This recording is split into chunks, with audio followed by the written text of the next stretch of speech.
기대하는 삶과 현실의 벽이 너무 높으면 절망하게 되는 것입니다. 아무리 노력하고 있어도 내가 기대했던 그 삶을 나는 살아낼 수 없다고 생각하게 되면 절망하게 됩니다. 방법이 없기 때문에 절망합니다. 그러나 인간은 누구나 다 이 절망적인 현실 앞에 다 서게 되는 것입니다. 어느 누구도 내가 기대했던 삶을 현실에서 다 이루어낸 사람은 아무도 없습니다. 왜냐하면 능력이 있고 또 세상에 권세가 있는 사람들은 기대도 그만큼 높아지기 때문에 아무도 채우지 못하는 겁니다. 결국은 우리가 이 땅에 살아가면서 이 내가 기대했던 것과 현실의 삶 사이의 간극, 이거를 채우는 방법을 배우지 못하게 되면 이 땅의 삶을 바로 살아갈 수가 없습니다.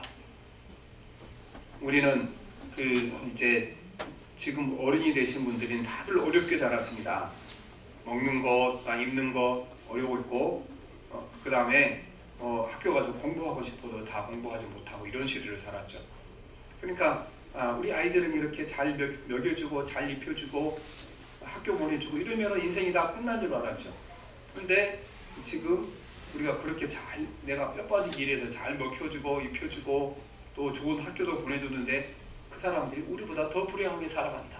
그래서 매일 1년이면 거의 한 13,000명 정도, 매일 350명 정도 우리나라가 이 자잘한 나라에가 살고 있습니다. 이만큼 우리가 깊은 절망에 빠져있기 때문에 그럽니다. 우리가 그러므로 지금은 더 이상 우리가 가르치는 영어, 수학 실력이 또 대학교 졸업장이 인생의 길을 열어주지 못하는 시대에 살고 있습니다. 지금도 우리가 보면 이제 30, 40대, 40대, 50대 다들 직장을 그만두는 사람들이 많은데 그 사람들 어디서 길을 찾겠습니까? 그래서 오늘 우리가 이 땅에 살아가면서 누구나 내 기대했던 삶과 현실 사이에 이 절망의 늪이 우리 앞을 다 기다리고 있습니다. 오늘 말씀에는 이스라엘의 그 에스라라는 그 선지자가 이 절망적인 현실을 이기고 절망 안에서 어떻게 소망을 찾아내는가, 이걸 우리에게 보여주고 있는 것입니다. 어떤 절망적인 상황에서도 우리가 소망을 찾으면 그 안에서 성공적인 삶을 살게 될 것입니다. 오늘 말씀 우리가 이제 그 배경을 말씀드리면 이스라엘 백성들이 바벨론에 의하여 나라가 망한 다음에 절망적인 삶을 살았습니다. 바벨론 사람들이 와서 이스라엘의 모든 성을 다 무너뜨리고 또 이스라엘 사람들은 예루살렘 성전이 삶의 중심지였는데 그 성전이 완전히 무너졌습니다. 그리고 대부분의 지식인들, 기술자들, 사회에 이렇게 좀 높은 지위를 가진 사람들은 모두 바벨론으로 잡혀갔습니다. 그리고 거기서 이제 3세대가 지나갑니다. 70년이니까 3세대잖아요. 어린 아이 때 잡혀간 사람들이 할아버지 됐는데 이제 그 아들이 손자를 낳고 아마 좀 빨리 결혼한 사람은 손자가 손자를 낳겠죠. 그때 70년이 됐을 때 하나님께서 에레미야 선지자에게 약속하신 대로 이스라엘 백성들에게 고향에 돌아갈 수 있도록 길을 열어준 겁니다. 페르시아 왕, 우리 성경에 바사라가 나와 있죠. 페르시아 왕이 그 지역, 중동 지역을 통일을 하면서 각 민족들에게 자기 민족들이 지금까지 섬겼던 신을 섬기도록 허락한 겁니다. 우리가 이스라엘 백성들만 여호와 하나님을 섬기도록 허락해 준 것이 아니고 다른 모든 민족들도 자기가 정복한 나라들에게 각자 자기 신을 섬겨라. 근데 한 가지 부탁이 있다. 이 페르시아 왕국이 영원하도록 우리를 위하여 각자 자기 신에게 기도해달라. 그래서 해준 겁니다. 이스라엘 백성들이 고향에 돌아갈 길이 열린 것입니다. 하지만 고향에 돌아가는 것은 쉬운 일이 아니었습니다. 70년이면 거의 한 세기가 지난 거잖아요. 각자 자기가 사는 곳에서 거기에 정착한 겁니다. 집도 사고 그 다음에 논밭도 사고 사업한 사람은 사업의 기반도 잡아놓고 자녀들은 거기에서 또 관료도 하고 그랬겠죠. 그렇게 70년이 지난 다음에 돌아가라 그러니까 많은 사람들이 고민했죠. 여기 다 터전을 두고 돌아가야 되겠는가? 근데 그 중에 진짜 신앙이 좋은 사람들만 돌아가기로 결정을 내립니다. 신앙이 좋은 사람들만. 그래서 거의 뭐 수백만 명의 이스라엘 사람들이 흩어져 살았는데 몇 명이 돌아갔는가? 49,897명, 5만 명도 안 되는 사람이 돌아간 겁니다. 오늘 말씀 그 에스라 2장 64절 66절에 보면 몇 명이 돌아갔는가 그게 나와 있습니다. 한번 보겠습니다. 2장 64절에서 65절 시작. 온 회중의 합계가 42,360명이요 그 외 남종과 여종이 7,330명이요 노리하는 남녀가 200명이요 이 사람을 총합하게 되면은 49,897명, 5만 명도 안 되는 아주 작은 숫자가 돌아가서 이스라엘에 조직이 흩어져서 살게 되었습니다. 근데 에스라는 이들이 돌아간 다음에 2차로 이제 다시 예루살렘에 돌아왔습니다. 에스라는 이스라엘 백성들에게 영적인 지도자였습니다. 그래서 보면 이 에스라가 대제국 페르시아 왕과 굉장히 친한 겁니다. 사람이. 그런데 에스라는 무슨 다니엘처럼 관료를 지냈던 사람도 아니고 느헤미야처럼 관료도 아닌데 이 사람이 어떻게 대제국인 이 페르시아 왕과 친해졌는지 친구가 됐는지 그건 알 수가 없는 것이죠. 그런데 하는 성경학자들이 이제 이분이 워낙 이렇게 이제 영성의 수준이 높아 유명한 사람이 되니까 여러 사람들에게 소문이 났다는 겁니다. 이 사람이 종교적으로 굉장한 영성을 받은 사람이고 또 하나님과 통하는 사람이다. 그래서 이분이 한번 되려다가 대화를 해봤더니 뭔가 통한 것은 그때부터 이 사람이 친구가 된 겁니다. 그러니까 요즘도 우리가 그 뭐 세상 권력은 없지만 종교적으로 영성이 높은 사람들이 어디 가든지 대접을 받죠. 요즘 말하면 이 사람이 그 달라이라마 같은 사람이요. 달라이라마. 자기 나라도 없는 조그만 나라 사람이지만 세계 어디를 가든지 어떤 그 영적 지도자들 대접을 받잖아요. 그래서 이 사람이 왕과 친구가 된 겁니다. 왕과 친구가 돼서 왕으로부터 예루살렘에 돌아갈 수 있도록 모든 도움을 받게 되었습니다. 모든 돈을 돌아갔는데 이분이 이제 모든 사람에게 존경받는 이렇게 이제 영적인 지도자라고 말했습니다. 우리가 7장 6절에 보면 에스라가 어떤 사람인가를 아주 잘 한 절에 잘 설명이 해놨어요. 7장 6절 한번 봅시다. 7장 6절 시작.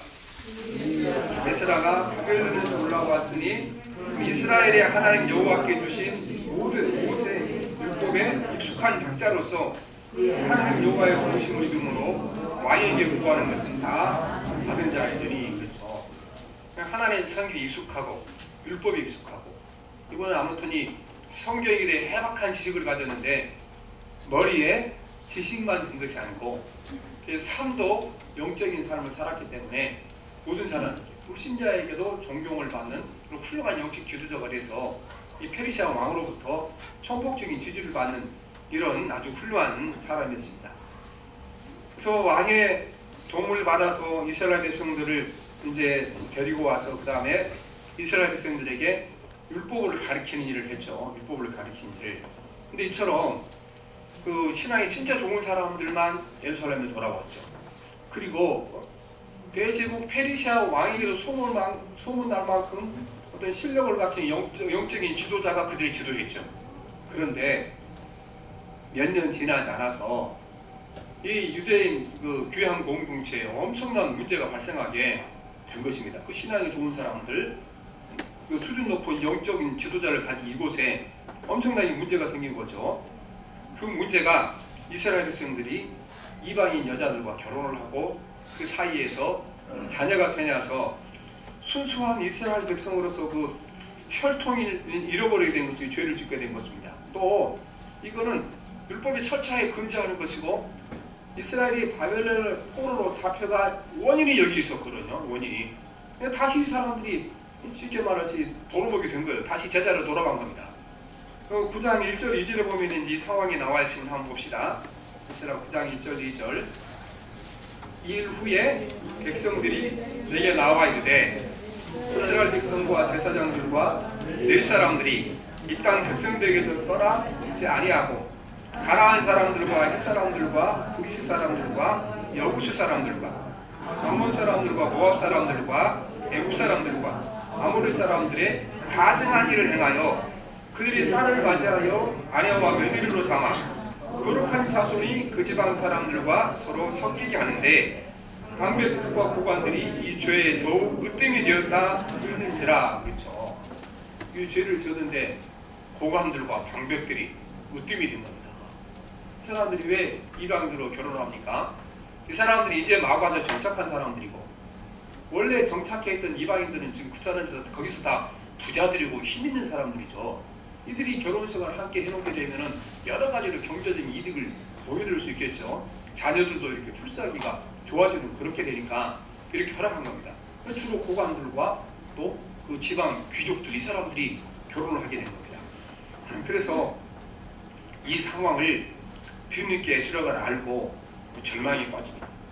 아니 이 짓 하지 말라고 70년 동안 바벨론에서 고통을 당했는데 돌아온 지 몇 년 됐다고 이게 다시 제자리로 돌아가서 이방인들과 결혼을 하고 다시 하나님 앞에 이 큰 죄를 지었는가. 그래서 에스라가 얘기를 듣고요 완전히 상실감에 빠지고 절망에 빠집니다. 이스라엘이 어떻게 절망에 빠졌는지 우리는 이제 그 그림처럼 딱 한 장을 그림 한 장을 주는 것 같아요. 그 3절에 보면 9장 3절 시작. 내가 이를 듣고 속옷과 겉옷을 찢고 머리털과 손을 뜯으며 기가 막히게 앉으니 그랬죠. 그래서 자기 옷을 너무 괴로우니까 찢고 그 다음에 기가 막혀서 더 이상 어떻게 해볼 수 있는 기력이 떨어져서 주저앉아 있었더라 이렇게 말씀합니다. 그래서 이 에스라처럼 신앙이 좁고 또 하나님의 영적으로 깊은 관계를 갖고 있는 이 사람도 이 현실이 믿겨지지 않는 겁니다. 이 현실이. 그래서 이 현실 앞에서 절망과 좌절에 빠져 옷을 찢고 기가 막히게 앉아있었다 이렇게 말씀을 하고 있는 것입니다. 오늘도 보면 우리가 뭐 에스라처럼 같지 않지만 우리도 내 인생 가만히 생각해보면 정말 기가 막힌 절망적인 순간들이 있고 또 앞으로도 있을 것이고 지금도 이 기가 막힌 절망감에 빠져있는 분들이 계실 것입니다. 근데 오늘 보면은 에스라는 이 기가 막힌 이 절망에 눕혀서 빠져나옵니다. 중요한 것은 오늘 말씀이 보면 에스라가 어떻게 이 기가 막힌 절망에 눕혀서 빠져나올 수 있었는지 그 방법을 우리에게 가르쳐주고 있습니다. 우리도 이 절망에서 모두 다 벗어나야 될 줄 믿습니다. 살아가다 보면요 사실은 내가 절망에 빠졌다는 것도 모르고 산 사람이 많아요. 너무 이걸 많이 겪다 보니까 이게 나는 당연하다 생각하는데 우리는 절망의 순간에서 벗어날 줄 믿습니다. 첫째 보면 에스라는 이 죄를 자기 자신의 죄를 여기고 기도합니다. 지금 이 죄를 지은 사람이 에스라가 아무 상관없는 거잖아요. 에스라가 하지 말라는 짓을 한 거잖아요. 지금 백성들이 이방인들과 결혼하고 자녀를 낳고. 그런데 에스라는 이 죄를 자기 자신의 죄로 생각하고 자기 자신의 죄로 하나님께 회개합니다. 오늘 9장 5절 6절 말씀에 보면 이 죄를 에스라가 어떻게 보았는지 보여줍니다. 5절 6절 시작. 저녁 제사를 드릴 때에 내가 민식 중에 일어나서 속옷과 겉옷을 찢은 채 무릎을 꿇고 나의 하나님 여호와를 향하여 손을 들고 말하기를 나의 하나님이여 내가 부끄럽고 낯이 뜨거워서 감히 나의 하나님을 향하여 얼굴을 들지 못하오니 이는 우리 죄악이 많아 정수리 넘치고 우리 허물이 커서 하늘에 미치님이다. 그랬죠. 많은 사람들이요 남이 죄 짓는 것을 보면은 자부심을 가지고 나는 저 사람처럼 죄 짓지 않았다 그렇게 생각하죠. 근데 에스라는 그렇게 생각하지 않냐고 지금 자기 공동체가 지은 죄를 자기 자신이 지은 죄로 받아들인 겁니다. 그래서 부끄럽고 낯이 뜨거워 감히 하나님 향하여 얼굴을 들지 못하오니 이렇게 말씀하시는 것입니다. 우리가 무슨 큰 행사나 많은 사람 모여서 노래를 하거나 강연을 하거나 그렇게 되게 되면은 강단에 올라가는 본인보다는 가족들이 더 떨리죠. 그렇죠? 어머니 아버지가 더 떨려. 실수할까 봐 더 떨리죠. 에스라가 똑같은 겁니다. 지금. 죄를 졌는데 자기 민족의 주인 죄를 자기가 지은 죄를 알고 여기고 너무나 부끄럽다 하나님 앞에 그렇게 말씀하고 남을 비난하고 비판하기 전에 여기에 자기 죄가 있는가를 깨닫게 되는 겁니다. 그렇죠. 요즘 이제 선생님들 하시다가 뭐 은퇴하거나 또 그런 분들 저를 만나보면 얘기하는데 옛날의 부모들과 요즘의 부모들이 뭐가 다른가? 요즘 부모들은요 자기 자식을 빛나는 사람으로 만들기 위해서는 목숨까지 내놓을 각오가 있다는 겁니다. 위대한 인간으로 만들기 위해서는. 그런데 뭘 못하는가? 자녀가 잘못하고 실수하고 뭐 공부 못 이래서 그 부끄러움을 내 몫으로 받아들이고 죽어도 안 한다는 거죠. 부모들은. 그거는 죽음보다 싫어한다는 겁니다. 그래서 네가 잘나고 똑똑지가 하게 되면 뭐 피라도 뽑아서 너 뒷발에 준다. 그런데 부끄러운 자녀가 되게 되고요. 그 부끄러운 자녀를 부끄러움을 내 부끄러움으로 받아서 함께 그 자녀와 아픔을 같이 하는 이런 부모가 점점 줄어들고 있으니까 그러니까 아이들이 자라서도 어떻게 되는 거예요? 자라서도 이제 빛나지 못하면 그 인생은 살 가치가 없다고 생각하고 살아가는 거죠. 빛나지 못하게 되면. 그런데 에스라는 여기서 자기 죄를 먼저 찾습니다. 왜 이렇게 자기 죄로 여기고 에스라가 기도했을까? 가만히 생각해 보니까 아마 분명히 에스라의 잘못 들어있습니다. 왜냐하면 에스라 영적 지도자인데 그 신앙이 좋은 사람들이 와서 또 내가 이렇게 잘 가르쳤으니까 지금 뭐 아무 문제 없이 잘 굴러가는 줄 알았어요. 잘 굴러가는 줄 알았지 이런 문제가 생길 거라고 생각을 못 해봤죠. 그래서 에스라가 알았을 때는 벌써 이 문제가 그냥 많이 퍼져 있었던 거죠. 그러니까 내가 자만하고 내가 이렇게 부족해서 이 문제가 일어나는 것조차 모르고 있었으니까 이게 내 죄가 아닌가 그렇게 생각했을 것 같아요. 이 사람이. 그럼 민족이 지도자니까 자기 죄로 생각하고 그렇게 생각했다는 것입니다. 그래서 오늘 또 우리가 절망적인 상황이 왔을 때에 우리는 남의 탓이나 환경의 탓이나 하나님을 탓하게 되면은 절대로 그 절망에서 도토당이 못하기를 좀 믿습니다. 우리는 항상 무슨 문제가 생기든지 이 문제에 대하여 여기서 내 죄가 무엇인지 내 허물이 무엇인지를 먼저 찾아야 나머지 문제가 해결되는 것입니다. 그러니까 다른 사람의 잘못이 99%이고 내 잘못이 1%다. 여러분들이가 내 잘못 1%가 먼저 내 눈에 보이고 그래 해결해야 99%가 해결되는 거지. 나는 1%밖에 잘못하는데 네가 99% 잘못했으니까 네가 잘못한 건 아니라 이렇게 나온다 그러면 해결의 길이 절대 열리지 않게 되는 것입니다. 그러니까 여러분 우리가 소금 같은 데 있죠. 거기에 물 한 방울만 딱 젖어놓으면 어떻게 돼요? 나중에 소금 전체가 다 녹아내려버리는 건 똑같은 거예요. 거기가. 그래서 우리는 이 절망적인 순간에 오게 되면은요, 내가 왜 이런 현실을 부딪혔는가? 이거를 부모를 탓하고 뭐 자녀를 탓하고 주변 회사 사장을 탓하고 아내 탓하고 남편 탓하고 이렇게 해서는 벗어날 길이 전혀 없습니다. 우리는 제일 먼저 에스라처럼 이 문제에 대하여 내가 잘못한 건 무엇인가, 그리고 그 잘못 전체를 자기의 책임으로 알고 회개하며 기도할 때 이 에스라에게 길이 열렸고 절망의 소망으로 바뀌는 역사가 일어난 줄 믿습니다. 사람 이게 정말 어려워요. 많이 어려운 것입니다. 그 다음에 둘째는 이는 행동으로 하는 회개가 이루어졌습니다. 행동. 우리가 개신교 교리 가운데, 그러니까 우리 천주교와 개신교와 다른 교리 가운데 핵심적인 교리가 믿음으로 말미암아 구원받는다. 예수님 앞에 나와서 죄를 고백하고 용서를 구하고 믿으면 모두 구원받는다.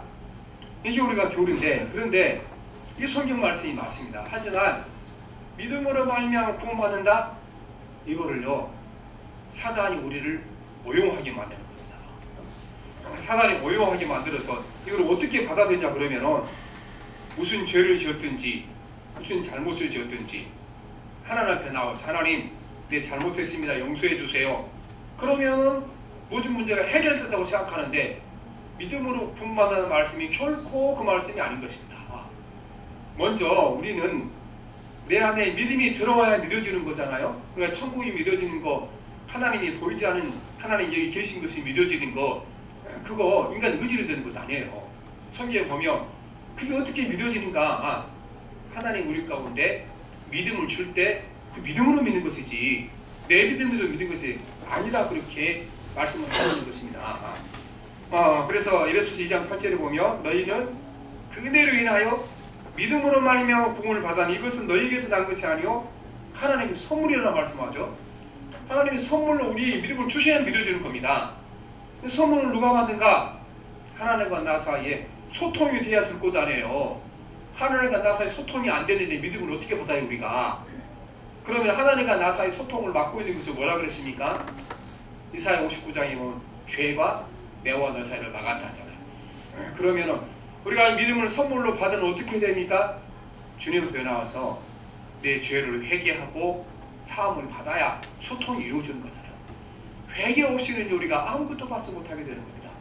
그러니까 이제 이런 오해를 받게 되니까 야고보 사도가 이 말씀에 대하여 보충을 하는 거예요. 믿음으로 말하면 구원받는다. 이 말씀을 듣고 많은 사람들이 이렇게 이 말씀을 오해하고 있으니까 이들을 보충하기 위하여 야고보 사도가 야고보서를 썼습니다. 이 야고보서는 이제 행위를 굉장히 강조하는 거죠. 근데 야고보서 사실 행위를 강조한 것이 아니고 야고보서 강조한 것은 진짜 믿으면, 진짜 하나님이 살아계시니 믿으면 너희가 그렇게 행동할 수 없다. 그게 야고보서 하는 얘기예요. 진짜 하나님이 살아계시를 믿으면 그렇게 죄질 수 없다. 하나님이 진짜 살아계셔서 내 눈에는 안 보이지만 나를 보고 계신다. 이거를 믿는 사람이 도둑질을 어떻게 해요? 이거를 믿는 사람이 이렇게 이제 그 목사님 안 볼 때만 가서 이제 살짝 이렇게 자기 하고 싶은 걸 하고 수도 마시고 어떻게 해요? 못하는 거지. 그래서 이제 물론 그게 큰 죄라는 뜻은 아니에요. 아무튼 그래서 하나님이 진짜 계심을 믿으면 죄를 지을 수가 없다. 그래서 믿으면 행동이 바뀔 수밖에 없다는 거잖아. 그 소리는 행동이 바뀌기까지 바뀌지 않는 걸 회개하지 않는 거예요. 행동이 진짜 믿음에 대한 행동이 바뀌어야 되니까. 그래서 오늘 이 에스라 선자는 말씀하시기를 이제는 행동을 바꾸는 회개를 보여라. 행동을 바꾸자, 그렇게 말씀하십니다. 지금까지 결혼하면 어쩔 수 없지 않냐. 이미 결혼해서 부인이 되고 그 다음에 그 아들딸이 생겼는데 어떻게 그 부인을 내보내냐, 그 아들을 어떻게 내보내냐. 지금까지는 그냥 봐주고 앞으로는 이제 잘하자, 이렇게 해결 안 하는 겁니다. 이렇게 해결하는 길이 열리지 않습니다. 어떻게 해결을 합니까? 이 사람들이 10장 3절에 한번 봅시다. 오늘 말씀 10장 3절 시작. 곧 내 주의 교훈을 따르며 우리 하나님의 명령을 떨며 준행하는 자의 가르침을 따라 이 모든 자녀와 그들의 소생을 다 내보내기로 우리 하나님 언약을 세우고 율법대로 행할 것이라. 어떻게 회개했습니까? 결혼한 사람들 다 이방인 여인들 내보내라. 그 사이에 태어난 자녀들 다 내보내라, 이렇게 한 겁니다. 이게 사실은요, 우리나라에 처음 복음이 들어왔을 때 똑같은 문제가 발생했었어요. 그때 우리나라가 지금 제가 알기로는 우리 그 시골에서도 제가 어렸을 때에도 부인을 2사람씩 대고 산 사람 들어 있었어요. 그때만 해도. 근데 조선시대 어떻게 했어요? 조선시대에 마누라를 여러 사람 들고 살았잖아요. 그렇죠? 그러니까 이 사람들은 복음을 딱 받았잖아요. 이 사람이 선교사를 그런 거예요. 선교사는 내가 예수 믿겠지는 몰라서 이렇게 부인을 4씩 5씩 뒀는데 어떻게 해야 되는데, 선교사도 어떻게 말했겠어요? 당신은 본 부인만 놔두고 나머지 부인과 자녀들은 다 내보내고 그들이 살아갈 수 있도록 모든 물질을 이렇게 이제 하라. 그래서 선교사들이 그렇게 지도를 했죠. 기도할 때 똑같은 일을 벌여진 겁니다.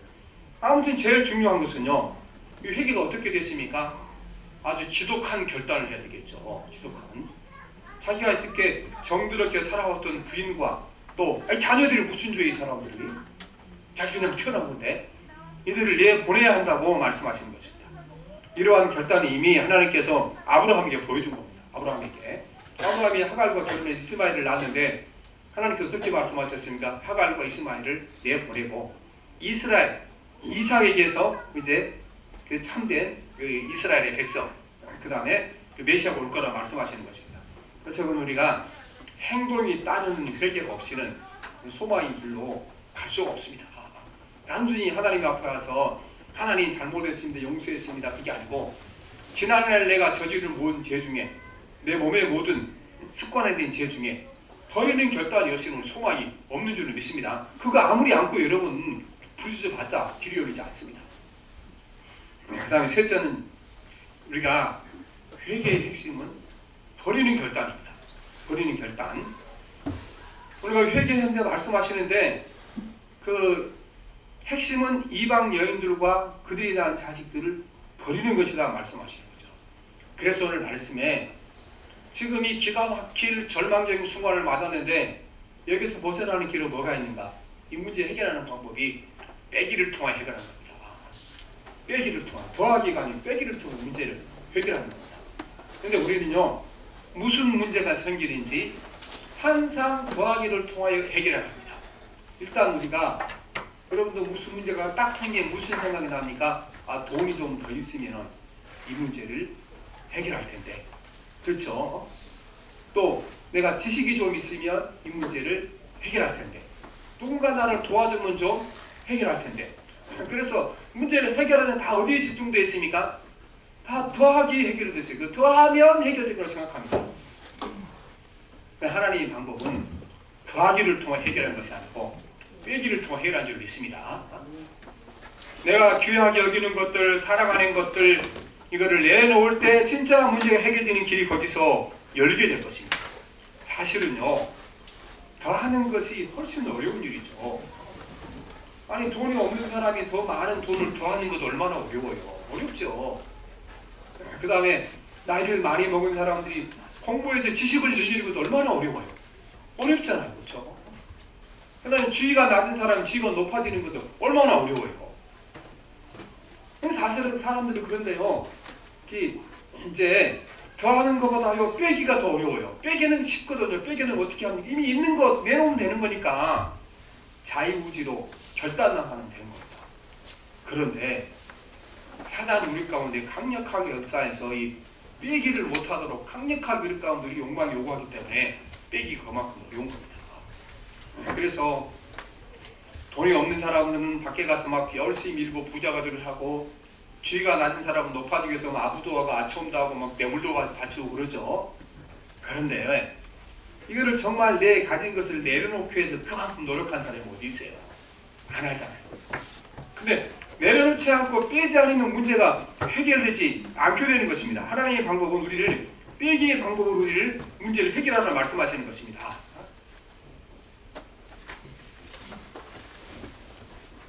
우리는 아내와 자식을 내보라는 에스라의 명령을 따라 많은 사람이 순종한 겁니다.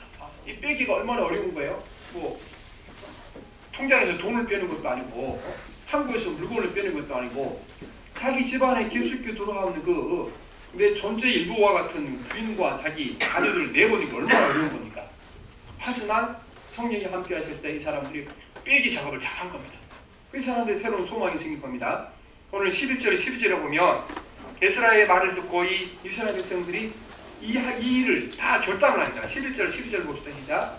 이제 내 조상들이 하나님 앞에서 죄를 저버리고 그 율도에 행하여 그 집안 사람들이 이방 여인을 끊어버리라니 모든 회중이 큰 소리로 대답하였는데 당신의 말씀대로 우리가 마땅히 행할 것이다 말씀하십니다. 오늘 저와 여러분들도 주님 앞에 큰 소리로 응답해 주는 게 있습니다. 이 사람들이 얘기를 듣고 아이고 안 했으면 좋겠네 이것을 목이 만큼 소리 했겠죠. 예, 그랬겠죠. 오늘 말 뭐라고 했어요? 큰 소리로 예, 선지자가 말씀하신 대로 하겠습니다 대답한 거잖아요. 오늘도 우리가 주님께서 말씀하시는데 우리 그렇게 대답할 줄 믿습니다. 하나님, 내가 지금까지 더하기로만 문제 해결하려고 했습니다. 더 많은 돈으로, 더 높은 지위로 나를 도와주는 사람의 숫자를 늘려서는 이제는 나도 에스라처럼 해결하겠습니다. 주님이 내 삶에 버리라고 말씀하시는 거, 내려놓으라고 말씀하시는 거, 이제는 내려놓을수록 힘주시고 능력 주시고 내가 승리할 줄 믿습니다. 그렇게 기도하시기를 바랍니다. 그렇게 기도하면 우리에게도 길이 열릴 줄 믿습니다. 오늘 크게 대답하시는 거니까 길이 열리시겠네요. 네.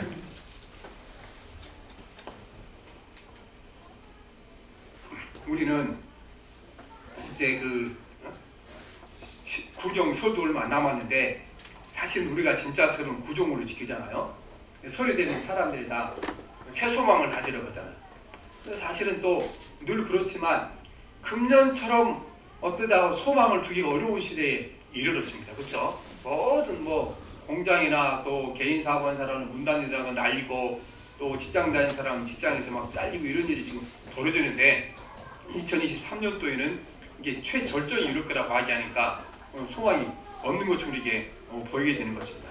그러나 우리가 이 절망적인 이 우리의 삶의 현장에서 소망을 찾지 않게 우리 이 땅에 살아갈 필요 없는 것입니다. 우리 절망적인 현상 속에서 우리가 소망을 찾아야 됩니다. 이 에스라는 오늘 말씀에 보면은 소망을 어디서 찾았는가? 빼기를 잘하며 그게 소망이 있다고 말씀하십니다. 오늘 말씀 우리 10장 2절 3절 다시 봅시다. 2절 3절 열람 자손 미엘의 아들 스가냐가 에스라에게 이르되 우리가 우리 하나님께 범죄하여 이 땅 이방 여자를 맞이하여 아내로 삼았으나 이스라엘에게 아직도 소망이 있나니 곧 내 주의 교훈을 따르며 우리 하나님의 명령을 떨며 준행하는 자의 가르침을 따라 이 모든 아내와 그들의 소생을 다 내보내기로 우리 하나님과 언약을 세우고 율법대로 행할 것이다. 이 말씀이 보니까요, 이스라엘에 아직도 소망이 있으니 말씀하십니다. 저와 여러분에게도 아직도 소망이 있는 줄 믿습니다. 근데 이 소망이 어디서 있느냐고 말씀하십니까? 부인과 자녀를 내보내면 빼기를 하면 소망이 있을 거라고 말씀하고 계시는 것입니다. 오늘 아무리 찾아봐도 지금 내 실력과 내가 가진 돈과 내 지식과 내 주변 상황으로 봐서는 어떤 여러분 소망도 보이지 않습니까? 거기다가 그렇게 다라고 생각하지 말고 내 삶에 빼야 할 것이 무엇인가, 빼기를 할 것이 무엇인가 생각하고 그걸 찾아 빼기를 잘하면 이 절망적인 우리 삶 가운데 소망이 보이게 될 줄 믿습니다. 우리가 요즘 보면 그 40대, 50대 다들 은퇴를 하는 사람들이 많잖아, 회사에서. 근데 그분들이 이제 어떤 분들입니까? 큰 회사 다니는 분들은 다 좋은 계약들 나온 사람들이고 또 큰 회사에서 뭐 이사하고 사장이고 경력을 가진 사람들 있잖아요. 이분이 이렇게 직장 그만두고 뭐합니까? 이분들 가운데 이제 나이가 너무 젊으니까 새로운 직장을 찾기 위해서 직장을 찾습니다. 대부분이 그렇게 찾습니다. 그런데 그분들을 컨설팅 해주는 사람 있죠. 컨설팅 해주는 사람. 이분들의 대답은 한 가지입니다. 한 가지는 당신 직장 찾을 수 있습니다. 뭘 찾으면 되는가? 당신이 내가 좋은 대학 나왔다는 자존심을 버려야 됩니다. 내가 어떤 큰 회사에 사장이었다, 이사했다, 이거 버려야 됩니다. 그걸 가지고는 당신이 한 발짝도 나가지 못할 겁니다. 그렇게 얘기하는 거죠. 그래서 이 사람들이 이제 자기가 가진 모든 것을 자기 지식, 자기 학벌, 자기 명예, 과거의 자기 어떤 경력 이거를 내려놓지 않게 되면은 직장을 새로 찾을 수 있는 길이 소망이 없다는 겁니다. 우리도 마찬가지로 믿습니다. 오늘 우리는 내가 뭐가 지식이 모자랐고 뭐 이렇게 돈이 모자랐고 그 다음에 우리 뭐 집안이 안 좋아서 거기서 백날 찾아봤자 집안을 바꿀 겁니까? 공부를 새로 할 겁니까? 아니고 내려놓으면 될 줄 믿습니다. 내 자존심을 내려놓으면 문제가 해결될 줄 믿습니다. 그 다음에 여러분 과거에 오늘까지 내 살아왔던 모든 삶의 과거를 몽땅 묶어서 우리가 바다에 던져버릴 때 살아갈 줄 믿습니다. 그래서 우리가 지난날 과거에 살았던 내 삶이 나를요 초살쓸처럼 묶고 있으니까 한 발자국도 나가지 못하는 겁니다. 진짜 당신들 앞으로 나가지 못하게 하는 것은 내가 가난해서도 아니고요, 돈이 없어도 아니고 또 우리가 지식이 모자라서도 아니고 돕는 사람이었어도 아닌 것입니다. 내가 과거에 살아왔던 삶이 나를 이렇게 엉망이었기 때문에 앞으로 나가지 못하고 있는 것입니다. 오늘 주님 앞에 우리가 내가 무엇을 내려놓아야 할지, 내 삶의 무엇을 빼기를 해야 할지 이거를 찾지 못하면 우리에게 소망도 없습니다. 왜냐하면 세상에 가진 자, 많이 배운 자, 많이 이제 성공한 사람, 이 사람들로 지금 소망이 없다고 생각하고 살아가는 것입니다. 왜냐하면 각자 더 높은 기대치를 가지고 살아가는데 그 기대치를 채워줄 만한 것이 세상에는 존재하지 않습니다. 그래서 그러므로 우리가 이제 우리 삶을 살아가는데 가장 큰 힘이 어디서 옵니까? 소망에서 오는 겁니다. 이 소망은 어디서 오는 겁니까? 더하기에서 오는 것이 아니고 빼기에서 오는 줄 믿습니다. 더하기에서 소망을 찾으러 온 사람들은 아무도 찾지 못하게 되어 있는 것입니다. 그러나 빼기를 통하여 소망을 찾고자 하는 사람들은 하나님께서 단지 소망을 주셔서 이스라엘 백성들처럼 예스라처럼 승리하고 성공하는 복이 우리에게 임하게 될 줄 믿습니다. 기도합니다. 살아계신 하나님 아버지, 이 땅에 우리가 세계 경제 추리에 살아가는 우리가 부유한 나라에 살아가고 있지만 하나님 이 민족과 모든 젊은이들이 절망과 좌절 속에 살아가는 시대에 우리가 살고 있습니다. 살아계신 하나님 아버지, 우리가 절대로 이 평화기를 통해서 우리에게 참된 소망을 탈 수 없다는 사실을 깨닫게 도와주시옵시고, 이제 에스라 선지자처럼 하나님 아버지, 우리가 내 삶에 빼기를 할 것이 무엇인가를 생각하게 도와주시고, 빼기를 통하여 하나님 신 새로운 소망을 갖게 도와주시옵시고, 하나님 아버지, 우리의 지난 모든 내 삶의 자존심, 오늘까지 살아왔던 내 삶을 엮이게 모든 과거의 모든 것들은 끊어지게 도와주시옵시고, 우리가 새해에 새로운 소망으로 이 고난의 삶을 승리하며 이기고 살아가도록 도와주시옵소서. 예수님 이름으로 기도합니다. 아멘. 우리 458장 찬송합니다.